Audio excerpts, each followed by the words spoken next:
नमस्कार, आप सभी का स्वागत है। देवभूमि आप देख रहे हैं। देहरादून से खबर है कि त्रिवेंद्र कैबिनेट की आज बैठक हुई। इसमें 28 फैसले लिए गए। उपनल के तहत नौकरी में सभी आवेदन कर सकेंगे। पहली प्राथमिकता पूर्व सैनिकों के परिजनों की होगी। राजकीय महाविद्यालय में गेस्ट फैकल्टी की अवधि 1 साल बढ़ाई गई। इससे 257 शिक्षकों को लाभ मिलेगा। मेडिकल कॉलेज में मेडिकल सोशल वर्क सेवा नियमावली को मंजूरी मिलेगी। उत्तराखंड नागरिक सुरक्षा नियमावली में संशोधन को मिली मंजूरी। कृषि एवं उद्यान विभाग का शासन स्तर पर एकीकरण हुआ। जूना अखाड़ा महादेवी मंदिर के अंतर्गत माया देवी मंदिर और भैरव देवी मंदिर की ऊंचाई बढ़ाने की मंजूरी हुई है। इसके अलावा देहरादून के मेहरे गांव के अंदर शहीद के नाम पर बनने वाले पेट्रोल पंप में नियमों के तहत छूट दी गई है। उत्तर प्रदेश श्रम नियमावली को उत्तराखंड कैबिनेट में सुधार को मंजूरी थी। 25 मेगावाट के सोलर प्लांट को मुख्यमंत्री रोजगार योजना के तहत युवाओं को देने पर मंजूरी है। कॉर्बेट पार्क घूमने आने वालों के लिए एडवांस बुकिंग को किया गया वापस। 1,85,00,000 की बुकिंग को वापस करने के कैबिनेट ने मंजूरी दे दी है। इसके अलावा डार्क विलेज में मोबाइल टावर लगाने के लिए भी सरकार देगी मोबाइल कंपनियों को राहत।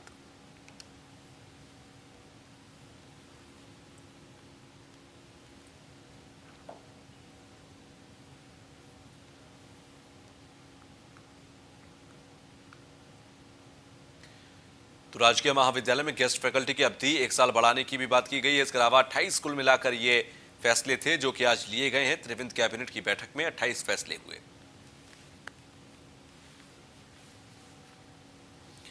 तो पहली प्राथमिकता पूर्व सैनिकों के परिजनों की होगी।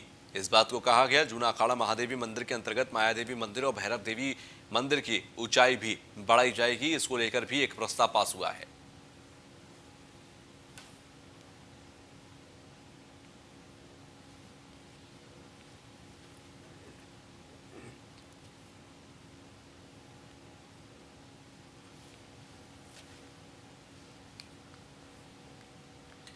तो वही कोरोना के बढ़ते मामलों पर सीएम त्रिवेंद्र चिंतित नजर आए। सीएम त्रिवेंद्र सिंह रावत ने सोशल मीडिया पर जनता से अपील की। 2 गज की दूरी बनाने और मास्क का उपयोग करने की अपील की गई। सावधानी और जागरूकता से ही कोरोना को हरा सकते हैं, सीएम की तरफ से कहा गया।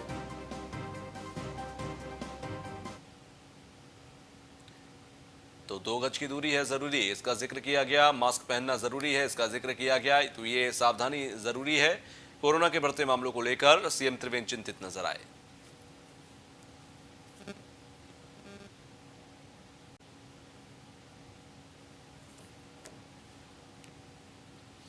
तो वही मानसून सत्र पर बोले कांग्रेस प्रदेश अध्यक्ष प्रीतम सिंह। मानसून सत्र की सरकार ने अवधि बहुत कम रखी है। यदि वर्चुअल सत्र कराया गया तो कांग्रेस इसका विरोध करेगी। सरकार विधानसभा का सत्र ग्रीष्मकालीन राजधानी गैरसैंण में बुलाए। 23 से 25 सितंबर तक होगा उत्तराखंड का मानसून सत्र।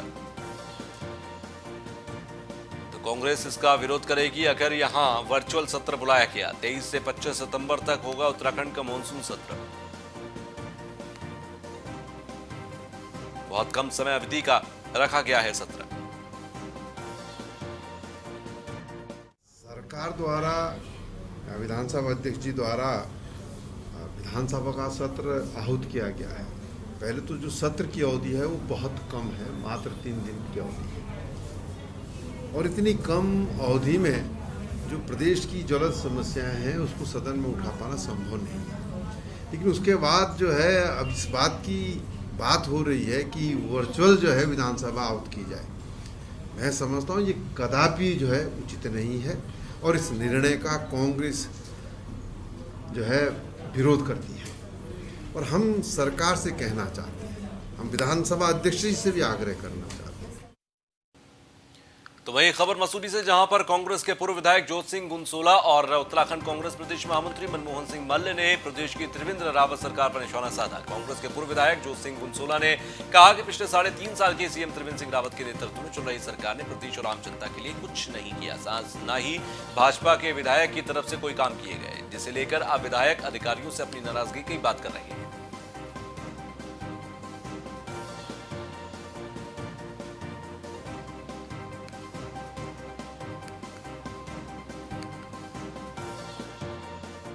ने एक जो है ग्रुप बना लिया है कि किसी तरह से जो है माननीय मुख्यमंत्री जी को बाहर का रास्ता दिखाया जाए। और सरकार भी मन बना चुकी है और इनकी सरकार भी मन बना चुकी है, इनके देश के इनके अध्यक्ष भी मन बना चुके हैं कि उत्तराखंड के मुख्यमंत्री को बदलना है। अगर वहाँ के विकास को आगे लाना है, वहाँ के बेरोजगारों की बात करनी है। आज प्रवासी कितना परेशान हमारे यहाँ है। प्रवासी जो 4-5 लाख लोग आए हैं पूरे कुमाऊं मंडल, गढ़वाल मंडल में, मैदानी क्षेत्रों में, आज उनको खाने को रोटी नहीं है। योजनाएं दुनिया भर की बता रहे हैं और योजना धरातल पे आज खरी कहीं नहीं उतरी है। आज गांव जाइए तो लोग जो है अगर बकरी पालन का भी काम कर रहे हैं या मुर्गी पालन का कर रहे हैं या सब्जी का काम कर रहे हैं, कैश क्रॉप का काम कर रहे हैं, तो वो भी आज कहीं बिक्री विपणन की कहीं व्यवस्था नहीं है। भुखमरी के कगार पे पूरा उत्तराखंड आज बस गया है। और ये जो बात कर रहे हैं कि हमने 2022 में आ रही है, लोगों ने मन बना लिया कि कैसे इनको हटाना है। तो वहीं डोईवाला के अंदर भारतीय किसान यूनियन के जिला अध्यक्ष सुबोध जायसवाल के नेतृत्व में किसान यूनियन के पदाधिकारी और किसानों को साथ लेकर शुगर मिल डोईवाला के प्रबंधक का घेराव कर बकाया गन्ने का भुगतान ब्याज समेत तुरंत करने को कहा गया। नेता सुबोध जायसवाल ने कहा कि पेराई सत्र चालू होने जा रहा है, लेकिन किसानों का पिछला भुगतान अभी तक नहीं हो पाया, जिससे इस कोरोना काल में किसान अपने ही पैसों के लिए सड़कों पर आने को मजबूर है।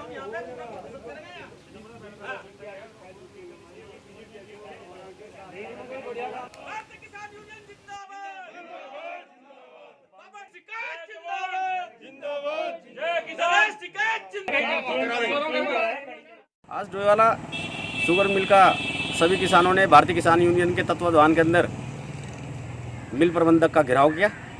और घेराव आज हमें मजबूरन किसान को इसलिए घेराव करना पड़ रहा है कि उसी की पेमेंट इस कोरोना काल के अंदर किसान को सड़क पे उतरने को मजबूर होना पड़ रहा है। इसकी पूरी सीधे जिम्मेदार प्रदेश सरकार है। हम चाहते हैं कि ये गन्ने का भुगतान शीघ्र से शीघ्र हो और जो ये किसान इस समय कोरोना जैसी महामारी के अंदर आर्थिक संकट से जूझ रहा है, ताकि उसे कुछ सहारा मिले। और मज़े की बात तो ये है कि अभी नया पेराई सत्र चालू होने वाला है और अभी तक इनका पिछला गन्ने का भुगतान ही नहीं हो पाया।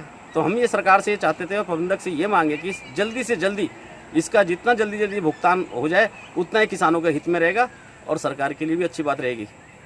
इसी बात के लिए पौड़ी के जौहरी खाल में राजीव गांधी अभिनव आवासीय विद्यालय में अध्ययनरत बच्चों के अभिभावकों ने विद्यालय में प्रवेश प्रक्रिया शुरू किए जाने की मांग को लेकर मुख्य शिक्षा अधिकारी से मुलाकात की।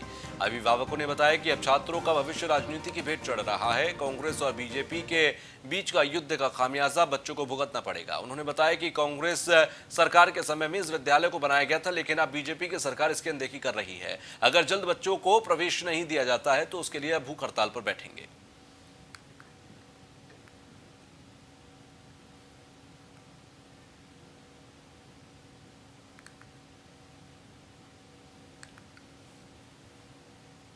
तो वहीं डोईवाला में महिला सशक्तिकरण और बाल विकास विभाग उत्तराखंड ने पोषण माह के तहत अम्मा की स्मृतियों से हर घर पोषण त्योहार से चलो अपनाएं पोषण विभाग कार्यक्रम चलाया जा रहा है। कार्यक्रम का निरीक्षण वन पंचायत सलाहकार के उपाध्यक्ष करण बोहरा ने किया। ये कार्यक्रम 1 सितंबर से 30 सितंबर तक चलेगा। आपको बता दें कि ये कार्यक्रम सभी आंगनबाड़ी केंद्र में चलाया जा रहा है। कार्यक्रम में मुख्य रूप से अपने बुजुर्गों से पौष्टिक व्यंजनों को बनाना सीखना, उनके लाभ की जानकारी ली जा रही है और सीजनल फल सब्जियों की जानकारियां भी दी जा रही हैं। आपको बता रहे डोईवाला में पोषण माह के तहत व्यवहार कार्यक्रम का निरीक्षण वन पंचायत करण बोहरा ने किया। जो गतिविधि का मेन वो है अम्मा की स्मृतियों से, यानी कि हमारे यहाँ पे गांव में, हमारे क्षेत्रों में जो हमारी बुजुर्ग महिलाएं हैं, हम उनको बुलाते हैं, उनके साथ अपने विचार विमर्श साझा करते हैं। उनसे हम सीखते हैं कि उनके टाइम में क्या क्या व्यंजन नए नए तरीके के बनाए जाते थे। हम उनसे सीखते हैं, उनकी जो बातें हैं वो साझा करते हैं आपस में। हमारा जो गतिविधि का मेन वो है अम्मा की स्मृतियों से, यानी कि हमारे यहाँ पे गांव में। तो वहीं गुरु अरदास शब्द कीर्तन और गुरुवाणी के साथ सिखों के प्रसिद्ध तीर्थस्थल श्री हेमकुंड साहिब के कपाट आज सुबह 10 बजे श्रद्धालुओं के लिए खोल दिए गए। इसी के साथ लक्ष्मण मंदिर के कपाट भी विधि विधान के साथ और पूजा अर्चना के साथ श्रद्धालुओं के लिए खोल दिए गए। इस अवसर पर लगभग 200 श्रद्धालु मौजूद थे। हेमकुंड साहिब के मुख्य ग्रंथी हिम्मत सिंह ने दोपहर 12:30 बजे इस साल की पहली अरदास की।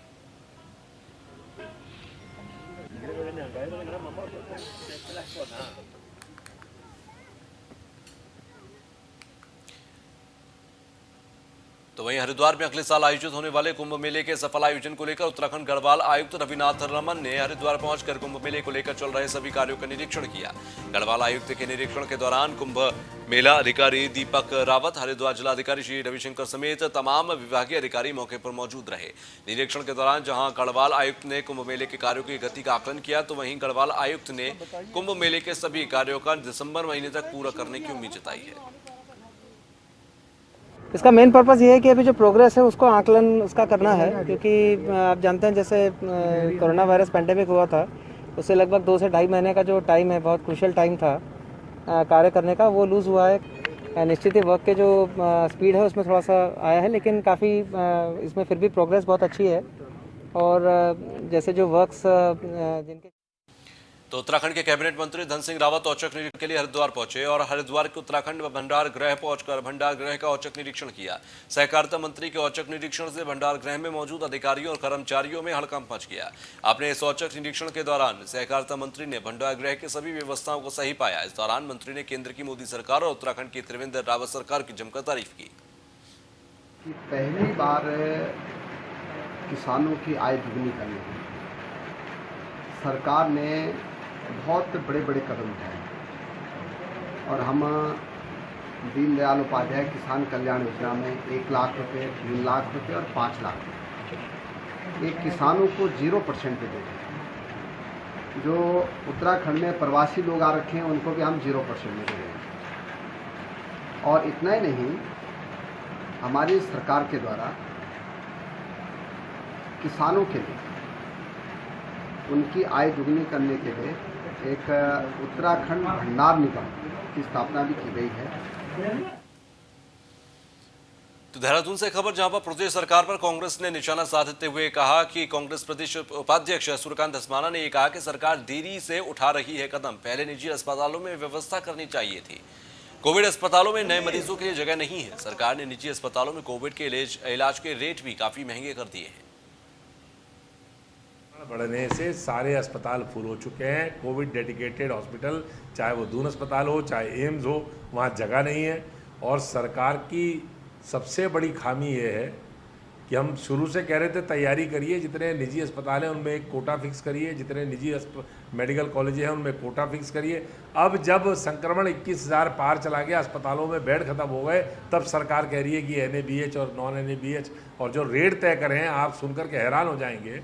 10,000 रुपया प्रतिदिन आइसोलेशन वार्ड, आइसोलेशन बेड।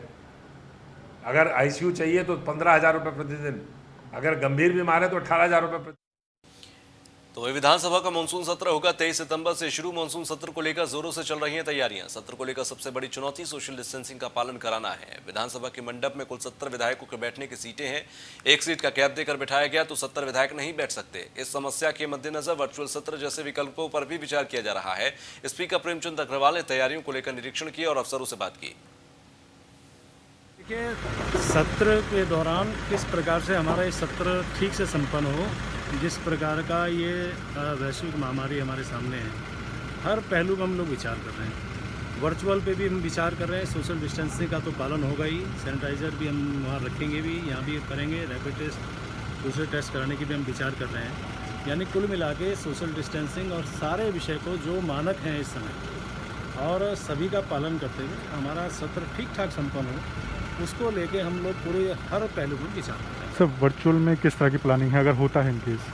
अब पहले फाइनल होगा तो मैं सारी विषय बताऊंगा। तो वहीं हरिद्वार स्वास्थ्य विभाग की मनमानी का एक बड़ा ही अजीबोगरीब मामला सामने आया है। एक तरफ तो स्वास्थ्य विभाग के महकमे से जुड़े हर शख्स को कोरोना योद्धा की नजर से देखा जा रहा है, तो वहीं स्वास्थ्य विभाग कोरोना नामक वैश्विक महामारी के संक्रमण काल में अपनी जबरन मनमानी करने पर तुला है। दरअसल इन दिनों हरिद्वार का स्वास्थ्य विभाग पुलिस महकमे के हर कर्मचारी की कोरोना संक्रमण संबंधित जांच कर रहा है, जिसके दौरान कई पुलिसकर्मी कोरोना संक्रमण से ग्रसित भी पाए जा रहे हैं। इसी के चलते स्वास्थ्य विभाग के मुताबिक एक पुलिस अधिकारी के बतौर चालक पुलिसकर्मी की रिपोर्ट के आधार पर उसे हरिद्वार के होटल सचिन इंटरनेशनल में आइसोलेट कर दिया गया था, लेकिन होटल रूम में आइसोलेट होने के बाद उस पुलिसकर्मी को अपनी रिपोर्ट में नेगेटिव होने का संज्ञान हुआ, जिस बाबत उसने अपने विभागीय आला अधिकारियों को फोन पर संपर्क कर अवगत कराया। इसकी रिपोर्ट 1 तारीख को आई और 29 तारीख को मेरे को यहाँ भेज दिया गया कि जाओ आप जो नेगेटिव हो और पॉजिटिव हो आप जो चले जाओ हॉस्पिटल। तो मेरे को जो है सचिन होटल में डाल दिया गया है और मेरी जब रिपोर्ट आई 1 तारीख को तो मैंने जो है सब अधिकारियों से बताया और जी CM ऑफिस से भी बताया, लेकिन उन्होंने CM ऑफिस वालों ने कहा कि आप आए गए हो तो आप 2-4 दिन की बात है, तो वहाँ रह लो और काट लो कोरोना टाइम का रेट। तो देवभूमि में बस इतना ही, आगे भी खबरों का सिलसिला जारी है।